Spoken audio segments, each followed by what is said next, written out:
Welcome back to our YouTube channel. In this video, we will guide you through the process of turning off animations in Windows 10.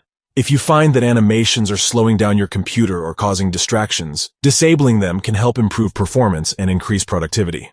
Let's get started. Step 1. Press the Start button located at the bottom left corner of your screen. This will open the Start menu. Step 2. From the Start menu, go to Settings.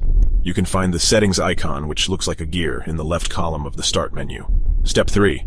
In the Settings window, click on Ease of Access. This will open the accessibility settings. Step 4. Scroll down until you find the section labeled Simplify and Personalize Windows.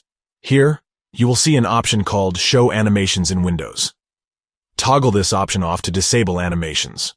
By turning off animations, you can reduce visual distractions and potentially improve the overall speed and performance of your Windows 10 system.